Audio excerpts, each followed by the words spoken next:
4 de la tarde, 32 minutos, la temperatura en Buenos Aires y alrededor es 29 grados 7 décimas. Ya estamos con nota muy interesante para reflexionar un poco sobre 2 o 3 puntos, me parece que son nodales en este momento de la política argentina. Es Germán Martínez, el titular del bloque de Unión por la Patria en Diputados. Enseguida lo saludamos. Quiero preguntarte, Néstor, antes de qué hablaremos de política internacional en un rato. Hubo un cortocircuito entre la USAID, la agencia de Estados Unidos que supuestamente ayuda al desarrollo internacional, y Elon Musk, el ministro de ajuste estatal, y vamos a hablar un poquito de esa historia porque es interesante de por qué Musk quiere sacar una agencia que tiene mucho que ver con los intereses norteamericanos en el mundo y qué negocios podría haber detrás. En un rato, Luispa. Estamos cada vez más cerca del inicio de clases en todo el país, en cada una de las provincias. No hay novedad en relación al aumento paritario. Los docentes hicieron un planteo muy fuerte. Vamos a contar de qué se trata y qué puede pasar con el inicio de clase en cada provincia. Germán Martínez, titular del bloque de Unión por la Patria en Diputados. Germán, Pablo Caruso, Néstor Restivo, Luis Pagini, en que vuelvan las ideas. Saludamos. ¿Cómo estás? ¿Qué tal, Pablo? Saludos para vos, para toda la mesa y para toda la audiencia. Gracias por atendernos. ¿Estás en ruta? Estoy camino a Rosario, sí. Bueno, con cuidado, ¿no? No estás manejando, me imagino. No estoy manejando, pero aparte, sí, puede tener, si tiene algún ruidito en la comunicación es por eso. No hay problema, pero es que siempre me da, bueno, hemos tenido casos muy bravos, ¿no? Pero legisladores que están en otras provincias y se vuelven por ruta, siempre pienso descansarán bien, tendrán los cuidados necesarios. En el fragor de ir hablando y resolviendo cosas, como hacemos todos, siempre me genera una preocupación. A ver, hoy estoy volviendo con un compañero, un colaborador de la Cámara. En otro momento vengo sí con mi auto, pero no, en el día de hoy no. A ver, Germán, ya hablamos de lo que fue la sesión de ayer. Te queremos preguntar por el tema hidrovía, que también fue parte en un momento de la discusión ayer en la sesión, pero salió el dato de inflación, 2,2%, el gobierno grita gol, y recién decíamos, acá con el equipo, que a la oposición todavía le cuesta articular un discurso que logre llegar a sectores mayoritarios de la sociedad, que traten de mostrar por lo menos el entrelineado de lo que significa esa estabilidad de precios. Siguen aumentando, ¿no? Y a un ritmo que en otros países es un montón, pero bueno, venimos de situaciones muy bravas en el corto tiempo. ¿Cuál es el revés de ese número de la inflación eventualmente y aquello de las ponderaciones de servicios? Pero es como que a la oposición le cuesta articular un discurso político que muestre este talón de Aquiles del gobierno. ¿Coincidís? Puede ser, es un tema que a nosotros nos costó mucho en el último tiempo de nuestra gestión de gobierno, que probablemente todavía nos esté costando desde la oposición articular un discurso. Creo que también hay que sacarse la obligación de encima de tener un discurso absolutamente coordinado y ordenado en todos los temas, ¿no? Sí, nosotros tenemos una mirada, que obviamente es importante, que tengamos un país con el menor nivel de inflación posible. Para nosotros, tanto en la gestión de gobierno como siendo oposición, también decimos que la inflación es una variable importante, pero que tiene que ir acompañada de el movimiento positivo de la actividad económica, de la generación de empleo, de la inversión en la Argentina. Y eso no está pasando. Al contrario, ellos muestran hoy y dicen es la inflación más baja desde el 2020, y en el 2020 ¿qué pasaba en la Argentina? Pandemia, ¿no? O sea, el nivel de inflación que hoy están saludando es el nivel de inflación de un país frenado durante la pandemia. Además que, sinceramente, a mí no me lo cuentan, a mí no me tienen que mostrar planillas. Yo hago las compras de mi casa como cualquier ciudadano absolutamente común. Hago las compras en el chino de calle Buenos Aires, en el chino de calle Ayuela hacia Alén en Rosario, y a mí mis cuentas no me dan para nada con el dato de inflación del gobierno, y creo que eso le está pasando cada vez más a argentinos y argentinas.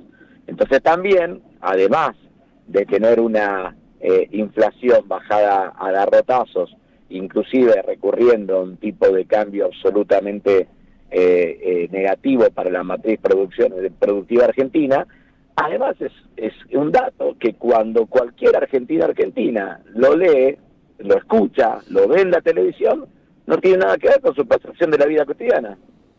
Entonces, me parece que independientemente de las dificultades que podemos tener para articular discursos en determinados temas sensibles de la actividad económica, yo creo que también hay que caracterizar cómo llega Milei a ese punto, a partir de qué acciones de un ajuste fenomenal en la economía argentina, y también hay que decir que lo que está mostrando hoy los índices no tiene nada que ver con la realidad cotidiana de los argentinos. Germán, ¿qué evaluación haces de la sesión de ayer por ficha limpia? Bueno, el tema es horrible realmente, y lo que aprobaron es espantoso, ¿no? Yo en un momento hice un raconto de todas las críticas que le hicieron los propios diputados que aprobaron ficha limpia al proyecto de ficha limpia, incluyendo que esas críticas escondían una revalorización de nuestra propuesta, porque nuestra propuesta no fue no ficha limpia, nuestra propuesta era ficha limpia, no tenemos problema, en la medida que tengamos dos elementos centrales, que garanticemos todas las instancias judiciales hasta la Corte Suprema de Justicia, y en el segundo nivel que ampliemos la cantidad de delitos incorporando lo que Milei dejó afuera, porque quedó concentrado en una ficha limpia exclusivamente para lo que se llaman delitos vinculados a la administración pública, y por ejemplo, un violador o un narco no le afecta a la ficha limpia. Entonces, este tipo de cosas son las que suceden cuando vos enfocás una acción, en este caso de gobierno, plasmada en el Parlamento, que tiene como único destinatario el condicionamiento proscriptivo de los movimientos políticos de Cristina Fernández de Kirchner. Eso hay que decirlo. Ayer quedó clarísimo en todo el debate. A ver, si quedaba alguna duda respecto a la vinculación de ficha limpia con el deseo de sacar de la cancha a Cristina, hay que ver dos cosas. Uno es la redacción del proyecto de Milei, porque claramente abrió una ventana de tiempo diciendo: si fuiste condenado en segunda instancia el año anterior, te corre la ficha limpia, pero si fuiste condenado en el mismo año del proceso electoral, no. Entonces, estaba armado para ella. Y en segundo lugar, el discurso político, porque más allá de la ley tiene siempre un espíritu. Y ayer lo que quedó plasmado en el debate político en el Congreso es que era una ley pensada para sacar a Cristina de la cancha. Ahora, y Germán, me parece que sí. Yo la escuchaba a los Penato y, por supuesto, las mentes más lúcidas de los sectores que acompañaban ficha limpia estaban pendientes de que no se dijera que era a medida. Entonces, los Penato decía: bueno, no, en realidad yo hace 10 años que vengo pidiendo esto. Y hace 10 años no era una realidad, no tenía que ver con Cristina Fernández de Kirchner, etcétera. Es decir, venimos insistiendo con este tema desde hace mucho tiempo. No nos pueden venir a decir ahora que se nos ocurrió a la vuelta de la esquina para condicionar la candidatura de alguien o de Cristina puntualmente. Nos toma de tontos los Penato. El 2016 es el año en que se arma la mesa judicial del macrismo y coincide con el momento en que empiezan a empujar el primer proyecto de ficha limpia. Momentos además donde se tejían a niveles internacionales, básicamente con sede en los Estados Unidos, más profundo de intervención de los Estados Unidos en el sistema judicial de los países de América Latina, y donde los jueces iban a seminarios, entre ellos Moro, el de Brasil, a los Estados Unidos, y después volvían a sus países con el único objetivo de perseguir judicialmente a líderes políticos progresistas de América Latina. ¿Qué está diciendo?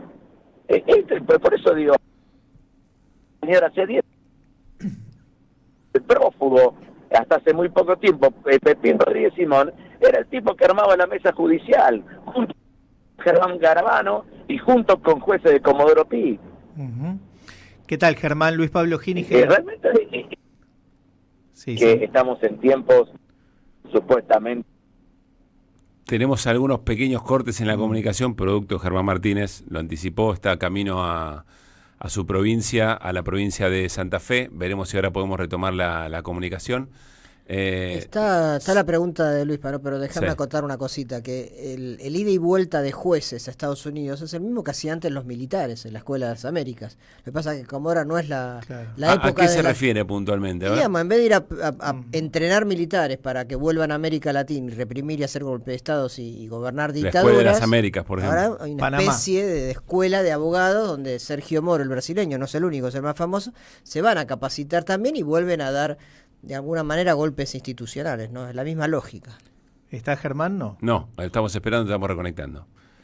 Bueno, hablamos del caso emblemático. El que ayer planteó el caso Sergio Moros como emblemático del riesgo de entregarle tanto poder al Poder Judicial fue el propio Pichetto. Pichetto, con ¿no? una confusión de nombre. Dijo Está Aldo bien, Moro. Aldo como Moro, era pero- Sergio Moro, Se abstuvo finalmente Pichetto. Él dijo que no iba a acompañar, pero que no hablaba como titular del bloque, Ujú. porque Encuentro Federal votó Sí, de distintas maneras. Hablábamos la semana pasada en relación a otros Pero lo temas. mismo los jueces que condenaron a Jorge Glass en Ecuador, digamos, es un formato, ¿no? que está muy presente en esta nueva institucionalidad donde el sistema ya no necesita a los militares para una avanzada contra las fuerzas populares, sino que entre otros necesita a los medios y a los jueces. Sí, eso frente a un sector de la sociedad que tiene a la corrupción como emblema, es decir, Sí. si algo o la crítica más profunda, por ejemplo, a gobierno kirchnerista no es esas políticas públicas no nos servían, no tenían una contradicción, no, son todo chorro, entonces por eso no Claro. lo quiero y ya no escucho más nada. Creo que recuperamos la comunicación con Germán Martínez. Germán, ¿nos escuchas bien? Sí, te estaba diciendo, estaba hablando de la mención de la diputada de los Penates, una diputada inteligente y muy trabajadora. Hasta lo del 2016 te escuchamos muy bien, ¿no? Y estamos comentando eso de la... Pero claro, pero Sí. lo que digo, me parece que hay que entiendo el eterno presente de las redes sociales, pero hay que tener una miradita un poquito más larga, ¿no? Ujú. En la persecución a Cristina Fernández de Kirchner se empezó a montar inclusive con ella en el gobierno, ¿no? Con sectores de servicio de inteligencia que empezaron a articular con sectores de Comodoro Pi y con medios de comunicación. Y eso todavía Cristina era presidenta de la Nación y tuvo su desenvolvimiento claramente judicial, ni bien ella dejó el gobierno, y tuvo, como lo dijo el diputado Bueno, Valdés, el momento máximo de 8 declaraciones indagatorias en Comodoro Pi en el mismo día. Sí, Moró también hizo distintos momentos de esa Yo persecución. coincido con ese análisis de tanto de Eduardo como de Leopoldo, que ambos fueron los que hablaron por nuestro bloque en el tiempo del bloque, porque yo creo que esta es otra etapa más. Primero, la de la estigmatización; segundo, la de la persecución mediática; Ujú. tercero, la de la persecución judicial; cuarta, la de la persecución política. Pero también hay que tener la capacidad de ver que no es solamente Cristina. Cristina es la víctima 2025 de todo esto. Ayer yo también describí Sí. cómo se está recreando un dispositivo de persecución y condicionamiento político a través de la CIBE, de la Unidad de Información Financiera, de la FIP y de Comodoro Pi. Que estos 4 elementos tienen en el medio a Santiago Caputo, que es, a mi criterio, la persona que está hoy le dice: che, Milei, yo te voy a ayudar, Javo, te voy a ayudar a armar este dispositivo. De la cual yo se lo dije ayer en la cara, porque estaba presente la secretaria general de la Presidencia, Karina Milei, en el momento de mi discurso. Le dije: guarda, porque Javier Milei y usted van a ser las primeras víctimas de este dispositivo de poder mafioso que está montando Santiago Caputo.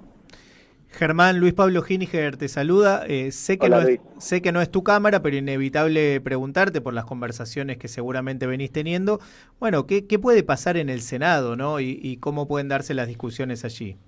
Sí, Luis Pablo, no es mi cámara y sabes que no hablo de la otra cámara y no hablé con nadie del Senado después de lo de ayer. Sí, no sé qué decir. Sé que fue dictaminado ayer el tema de las PASO. Ujú. Hoy leí un Twitter de Alejandra Vigo, la nueva presidenta de la Comisión de Asuntos Constitucionales, porque hay que recordar que el presidente de la Comisión de Asuntos Constitucionales del Senado era Cuellar, Sí, señor. a quien encontraron Claro. con $211.000 en la mochila en la frontera en la frontera con Paraguay, ¿no? Entonces tuvieron que reemplazar al presidente de la Comisión de Relaciones Exteriores y, casualidad, cayó una senadora por la provincia de Córdoba perteneciente al espacio de Juan Schiaretti y el gobernador de Ayora, ¿no? Bueno, pero uno podría pensar con... terminar la semana que viene y no sé. Pero uno podría pensar con el peso que tiene Unión por la Patria o los senadores de Unión por la Patria que puede darse un resultado diferente o podría en términos potenciales. No hago especulaciones, también te podré decir que yo hago proyecciones de los bloques que votaron ficha limpia en diputados y en el Senado va a ser complicado. Bien. Bien. Germán, a ver, lo último sobre esto, para preguntarte por otras cosas, ya que tenemos la posibilidad de charlar con Germán Martínez, titular del bloque Unión por la Patria en diputados.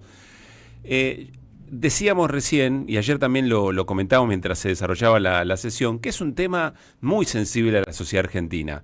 Después podemos preguntarnos qué es corrupción, ¿no? Si efectivamente tener empresas offshore es corrupción, si poner 400 palos del ANSES para sostener el tipo de cambio, de qué se trata eso. Pero en definitiva, la idea de la política metiendo la mano en la lata es una idea que orienta mucho la mirada de la sociedad. Y eventualmente una discusión respecto de quiénes pueden participar en la vida política o no, quizás es un debate interesante, y nunca lo das en tiempos ideales. Es decir, si es un debate que propone el actual oficialismo o los oficialismos, siempre van a tener la cancha un poco inclinada. Si lo plantean las oposiciones, es decir, siempre las condiciones de presión y temperatura van a incidir en el momento de dar un debate sensible. ¿Qué reflexionas sobre esto? Pero Pablo, no estuvimos debatiendo tema de ética pública. Estuvimos debatiendo un proyecto que limita la participación electoral de argentinos y de Argentina.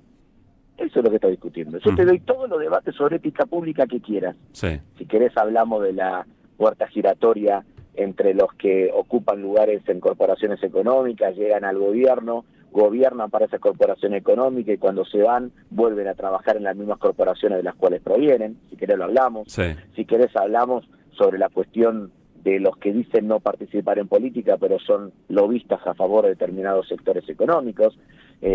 Si querés hablamos sobre las declaraciones juradas de dirigentes que no ponen sus elementos sobre la mesa a la hora de ser considerados por la ciudadanía. Si querés hablamos de todo lo que quieras con ética pública. Si querés hablamos de la posibilidad de que se conformen comisiones investigadoras, por ejemplo la Cámara de Diputados, el proyecto del diputado Cafiero para investigar qué pasó con la ley Bases y cómo la lograron aprobar, porque tenemos un senador que fue detenido en la frontera con 211 lucas verde. Yo hablo de todo lo que quieras con eso, y creo que hay más, te diría. Estoy convencido de que el Partido Justicialista tiene que tener referencias clarísimas en los debates sobre ética pública. No me cabe... Pero claro, estábamos discutiendo eso. Claro. Esa es la diferencia. Digamos, ¿no? Acá no estábamos discutiendo eso, porque si no creemos que el debate es uno y el debate no es ese. Ahora vos me vas a decir, y sí, pero ellos tienen fuego de comunicación, entonces instalan que el debate es ese. Más o menos. Yo no sé cuánta gente siguió el debate de ayer. Yo más o menos tengo un registro de cuántos canales estaban colgados al momento de la votación. No era el tema top de la jornada, era un tema nuestro de la política y de todo eso. No le quito importancia, no le quito relevancia, pero tampoco lo pongo como diciendo, oh, esto es el tema. Dijeron, esto es el tema que la ciudadanía quiere. Juntaron 500.000 firmas. 500.000 firmas juntó el Partido Solidario y Carlos Heller para rechazar el veto de Milei a las jubilaciones en un mes. Entonces digo... No, el tema es la consecuencia. El tema es que la consecuencia, si se aprobara, deja fuera de la cancha la posibilidad de elegir a... Ese no es el debate de la ética pública. Claro, está bien. Perfecto, está bien. Coincido con vos ahí. Digamos, ¿no? Pero si quiero ser honesto en el debate, quiero dar un debate a fondo sobre ética pública, busco darlo en todos los frentes. Es más, yo el otro día recomendé no aprobar el componente que tiene que ver con funcionarios, porque la cuestión de los funcionarios requiere otro debate mucho más profundo que yo quiero dar sobre los funcionarios para que entren todas estas cosas que yo te estaba diciendo. Claro. Escúchame, acá agarran a cualquiera y le hacen una causa judicial cuando tiene algún nivel de administración de fondos públicos, y nosotros tenemos todavía dando lecciones de energía en Clarín y La Nación a funcionarios de Alfonsín y de Menem de área energética que hicieron un desastre. ¿No? Entonces, ¿de qué van a ir a laburar los que están aprobando los proyectos del RIGI cuando deje el gobierno Milei? Van a laburar a las empresas a las cuales le aprobaron proyectos del RIGI. Entonces, digo, me parece que tenemos que terminar con esta chantada. Digamos, ¿no? Yo no tengo ningún problema de dar todos los debates sobre ética pública, ¿no? Tengo mi casa, tengo mi auto usado, comprado usado, sé dónde van mis hijos a la escuela, sé dónde van mis hijos al club, sé de qué labura mi mujer, sé de qué laburo yo, sé lo que tenemos, de qué vive mi familia, no sé absolutamente todo eso. Así que no tengo ningún problema en darle debate, pero no estamos debatiendo eso. Este debate lo trajeron y lo asumió Milei, que no quería este debate, exclusivamente por tener enfrente a Cristina, porque en octubre muchos me decían, no, a Milei le conviene tener a Cristina en la cancha y tener enfrente. Yo dije, guarda con ese análisis político está cambiando, y a mí me parece que Milei va a terminar atacando a la Cristina porque quiere ser el jefe del antiperonismo. Milei quiere ser el jefe del antiperonismo, porque ya no es el jefe del modelo anticasta, porque se transformó en el rey de la casta. Entonces él necesita anclarse en el antiperonismo para no perder competitividad electoral, porque los otros atributos con los cuales le fue bien en las PASO y en la primera vuelta, ya no los tiene más. Entonces tiene que ir al Milei que pactó en Acasuso con Macri, tiene que desplazar a Macri del jefe del antiperonismo en la Argentina, y por eso hizo esto. Y por eso, lamentablemente, los Penato pasó desapercibida ayer en el debate. El debate lo terminaron hegemonizando los libertarios, poniendo a Milei con la iniciativa política por delante. Y por eso, lo digo con mucho respeto, es una estupidez que le hayan dado los votos para este tema. Porque le están dando los votos no solamente para que el protagonismo lo gane Milei, sino para que además sean ellos los primeros perseguidos por el dispositivo que está generando Santiago Caputo. Germán, ayer mencionábamos como un ejemplo de corrupción un poco entendida, un poco más amplia y que compromete efectivamente el desarrollo de un país, y mencionamos el caso de la vía troncal navegable. Vos tomaste la palabra en un momento, hubo ahí una suerte de acuerdo entre algunos sectores de la oposición. ¿En qué momento estamos? ¿Qué mirada tiene Unión por la Patria sobre esto? La palabra la tomé a finales de noviembre, Pablo, y a las pocas horas fui a QR a hablar con vos. Uh-huh. Y yo te dije que se estaba gestando el gobierno más corrupto de la historia argentina. Y vos me miraste con cara como diciendo, otra vez me tirá el bochín lejos, digamos, ¿no? Y lo ratifico. Era un escándalo, y es un escándalo que pasó con la hidrovía. Un pliego absolutamente direccionado que termina con un dictamen de la Procuración en Investigaciones Administrativas, que le dice, den de baja prácticamente esta licitación, abren los sobres, aparece una sola empresa, esa empresa era la que objetaba a las otras empresas y la que le hacía denuncias judiciales, y terminan volteando la licitación para no entrar en un escándalo. ¿Sabe quién era el jefe de todo lo que se hizo con el tema de hidrovía? ¿Quién? Santiago Caputo. Entonces, el monotributista Santiago Caputo, el que cobra con unidades retributivas. Él es el que está detrás de todo esto. Ahora, no es solamente la hidrovía. Indaguen sobre los principios, sobre los permisos de pesca en la Argentina. Indaguen sobre eso, qué está pasando alrededor de ese tema.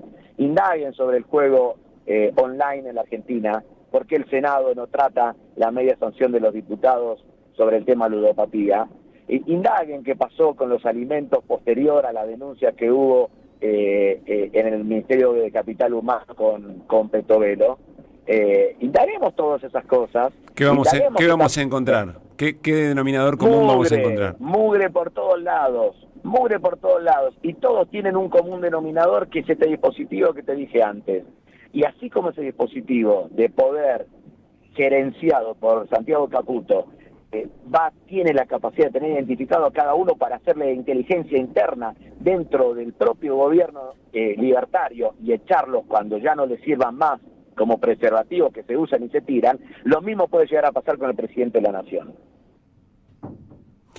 Germán, la última pregunta. Estamos charlando con Germán Martínez, titular del bloque de Unión por la Patria. Después de lo que fue la votación por el tema PASO, ¿cómo está el bloque? Nuestra teoría, acá de mesa de arena, de medio, mirándola de afuera, desde un medio, siempre con una mirada generalista de la política, es que hasta que la oposición o el peronismo ampliado no encuentre una conducción, va a ser cada vez más difícil, y mucho más en un año electoral, sostener amalgamado el bloque, porque cada uno va a empezar a jugar en su pago, con lo que le conviene, con lo que la manera de renovar banca, bueno, intereses de todo tipo. Esa era como un poco nuestra mirada sobre el tema. ¿Cómo quedó después de la sesión de las PASO y de cómo se dio la votación el bloque, y cómo estás vos? No, yo no le resto importancia a lo que pasó con las PASO. De hecho, lo dije en el recinto y dije, cuando las cosas salen bien, me hago cargo; cuando las cosas no salen bien y no conseguimos posiciones unívocas, también. También digo que yo nunca oculté que había distintas miradas alrededor del tema de las PASO y que tenían que ver con cosas que vos decís, los posicionamientos territoriales, si gobernamos o no gobernamos provincia, si tenemos tradición de conformar frentes políticos con otros espacios o no, si los PJ de cada provincia están más o menos ordenados. Había una cantidad de cosas que estaban sobre la mesa. Yo me entusiasmé en un momento porque sentí que estábamos muy cerca de poder tener una posición común. Lamentablemente no sucedió por distintos motivos. No pongo la responsabilidad en nadie, aunque cada uno obviamente tiene que explicar las decisiones que toma al respecto. Y después, sinceramente, cuando vos tenés un grupo de diputados que dicen voy a votar a favor de una iniciativa, los que están en contra se apuntan, porque yo no voy a votar en contra de esa iniciativa. Y hay otros que decían, si nosotros estamos planteando que el debate es el presupuesto, ¿por qué hay que tomar postura en esto? Y entonces aparecieron las distintas posiciones que aparecieron en el recinto.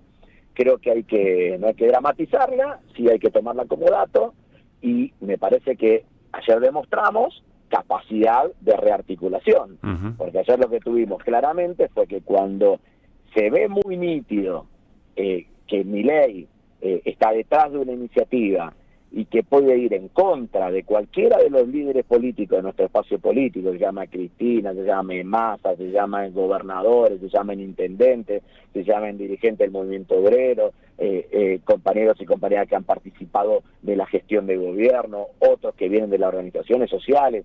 Cuando aparece tan nítida esta agenda antiperonista, antipopular, bueno, el bloque se amalgama y tiene capacidad de dar un debate con enorme altura y con muchos argumentos como el que dio en el día de ayer. Claro, lo que pasa es que tenés un año electoral, y déjame preguntarte ahora sí para cerrar, si lo que pasó en el cierre de listas para Constituyente de Santa Fe es el destino, si no aparece una conducción más clara, o una advertencia que pueden rumbear un poco. Bueno, pero me pones un tema. En la última pregunta del reportaje sobre mi distrito, que tiene por lo menos una explicación de 10 minutos. No tengo ningún problema en hacerlo. Pero la última pregunta no quiere decir... porque me haces una pregunta en el estribo donde no puedo explicar lo que está pasando. Pero espera, la última pregunta no quiere decir que sea una respuesta corta. Es mi última pregunta. Vos respondés lo que necesitas. El único periodista tenía a las 5 de la tarde a otro medio de comunicación, lo tengo a IP esperándome y llamándome. Pero tengo problema, te voy a contestar igual.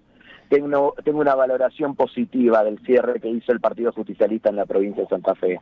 Creo que va a ser una gran elección y que logró sumar a una cantidad de actores que parecían prácticamente imposibles sumar en otro momento, y que lo logramos sumar. Y que tenemos sectores que tradicionalmente abrevan en el Partido Justicialista, en el peronismo, y otros sectores de centroizquierda, como son Ciudad Futura, como es el Partido Solidario, y otros sectores que justamente están en otro lugar del espectro ideológico, como el Frente Renovador, que logramos conformar una posición muy competitiva. Y te lo digo claramente, al candidato que se fue por afuera del Partido Justicialista, en 2 oportunidades, mi espacio político le ofreció encabezar la lista a convencionales, ¿no? Y se lo ofreció sin ningún tipo de condicionamientos, y dijo que no. Entonces el mismo esfuerzo de unidad que intenté hacer durante todo enero, con un puñado de compañeros, prácticamente en soledad, cuando el resto pontificaba sobre la fragmentación del justicialismo, ese esfuerzo de unidad, una vez que no lo logramos poner en cabeza de quien legítimamente nos parecía que era la persona que tenía que encabezar el senador Lewandowski. Después lo que hicimos fue buscar un marco de alianza que nos permita generar una situación de competitividad electoral que yo creo que la recuperamos y creo que vamos a ganar la elección, te lo digo. Así que, por lo tanto, digamos, es más largo, porque probablemente nuestros oyentes no tengan por qué conocer la dinámica política de la provincia de Santa Fe, pero no hay cosas inexorables si hay decisión política de jugar por adentro, si hay decisión política de hablar con los compañeros y tratar de reducir la distancia que podemos tener entre nosotros, si hay decisión política de construir unidad a pesar de todo esto, si decidimos poner la cabeza por arriba del estómago, si decidimos estomacalmente, probablemente el destino sea el que vos marcabas en las últimas dos preguntas. En cambio, si decidimos racionalmente, yo creo que tenemos serias chances, no solamente garantizar la unidad que necesita nuestro espacio político, sino la contundencia política, ideológica y programática para poder entusiasmar a una cantidad de argentinos que hoy están buscando un horizonte. Yo al menos lo voy a intentar en el bloque y en Santa Fe. A veces saldrá mejor, a veces saldrá peor, pero el camino que voy a intentar va a ser ese, y creo que hay muchísimos compañeros, lo demostramos ayer, que a pesar de diferencias que podemos tener, de diversas miradas que podemos tener en temas quizás más tácticos, cuando vemos claramente quién es el que está enfrente y quién se favorece, nosotros no tenemos duda en el posicionamiento que tenemos en el bloque. Siempre muy interesante charlar con Germán Martínez, pues se pone en juego todo el tiempo.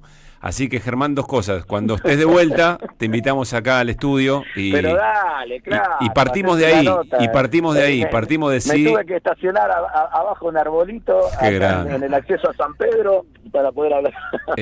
Y partimos de ahí. Si en función de las cosas que han ocurrido en este tiempo, lo que vale es una agenda muy amplia, pero que contenga el número suficiente, la mayoría suficiente, o Milei demostró que hay que ir con convicción a lo que Agustín Rossi dice, un programa revolucionario. Pero pará, no te estoy trampeando, sé que te está esperando Schurman, y lo segundo era eso, mandale un abrazo a Diego Schurman, mandale un abrazo grande, querido compañero. Y sí te digo, para introducir la vez que hablemos, sí. Son las dos cosas en dos etapas. Bueno, me gusta, está bien. Eso es lo que yo quiero. La seguimos Dale. acá en el piso. Abrazo grande. No me hagas discutir con el chivo ahora. No, el chivo Rossi lo dijo. Abrazo grande. Abrazo, chao. Germán Martínez, charlando con nosotros. Interesante charla, sobre el encuadre de ficha limpia, algo sobre inflación y sobre todo la experiencia de Santa Fe y lo que queda ahí arriba de la mesa, digamos, ¿no? La alianza lo suficientemente grande para ganar una elección, después tenés que gobernar con convicción, porque si no te pasa lo que pasó en el gobierno de Alberto Fernández. Y quedamos acá para ser fieles con Germán y seguirla en la próxima. 5 de la tarde, 5 minutos. En AM530 pasan muchas cosas. Y todo lo que pasa está en la red.